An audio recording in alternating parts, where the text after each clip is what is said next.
பார்த்தீங்கன்னா பிளான்டேஷன் பண்ணதுலேருந்து பார்த்தீங்கன்னா 1.5 to 1 வருஷத்துல அடுத்த வருஷம் இப்போ இந்த வருஷம் நட்டிங்கன்னா அடுத்த வருஷம் வந்து பார்த்தீங்கன்னா மேங்கோ சீசனுக்கு உங்களுக்கு பூக்கள் எடுத்து காய்கள் தரும். அந்த அளவுக்கு நல்லா மெச்சூரான பிளான்ட்ஸு எல்லாமே பிரான்ச்சஸோடு இருக்குது பாருங்களேன். இங்கே பாருங்கள், இதில் வந்து பார்த்தீங்கன்னா இங்கே ட்ரிம் பண்ணி விட்ருக்காங்க. எத்தனை பிரான்ச்? 1 2 3 4 5 6 7 8 பிரான்ச்சுக்கு மேலே இருக்குது. இதுலேயும் பாருங்கள் 8 பிரான்ச்சுக்கு மேலே இருக்குது. ஓகே, 1 2 பிளான்ட் இல்லைங்க, நம்மக்கிட்ட ஒவ்வொரு வெரைட்டிஸ்லையும் வந்து பார்த்தீங்கன்னா 50 பிளான்ட் இருக்குது. நீங்கள் தாராளமாக நேரடியாக வந்து செலக்ட் பண்ணி வைக்கலாம். இல்லை ஆன்லைன் மூலிமா நான் புக் பண்ணால் கூட நாங்கள் பிளான்ட் இதே மாதிரி பிளான்ட்டு இவ்வளோ பெரிய பிளான்ட்டை பார்சல் அனுப்ப முடியுமான்னு கேட்டிங்கன்னா சூப்பராக பார்சல் அனுப்புவோங்க. எங்களை நம்பி நீங்கள் தாராளமாக வாங்கலாம்.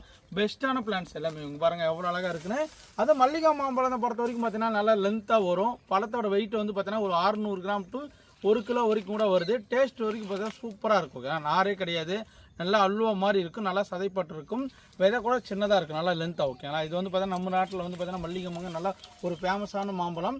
இது வந்து பார்த்தீங்கன்னா காயாக சாப்பிடும்போது வந்து பார்த்தீங்கன்னா புளிக்கும், பழமாக சாப்பிட்டா தான் நல்லா இனிப்பாக இருக்கும். ஓகேங்களா, இந்த மல்லிகை மாம்பழம் செடி எல்லாமே பெரிய செடிங்க பாருங்களேன். எந்த அளவுக்கு ஸ்டெம்லேருந்து எல்லாமே 1 2 இல்லைங்க, இது எல்லாமே நீங்கள் பாருங்கள் எந்த அளவுக்கு இருக்குங்க. இதெல்லாம் காட்டணும்னு பார்த்தீங்கன்னா அப்போ தான் உங்களுக்கு தெரியும் இந்த பிரான்ச்சஸோட எப்படி இருக்குது. இங்கே பாருங்கள், இது பாருங்கள், இதெல்லாம் மல்லிகைங்க. இது ஃபுல்லாகவே இந்த லைன் ஃபுல்லாகவே மல்லிகை மாம்பழம்.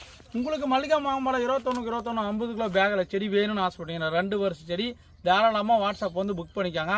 வாங்க அடுத்த கலெக்ஷன் பார்க்க போகலாம்.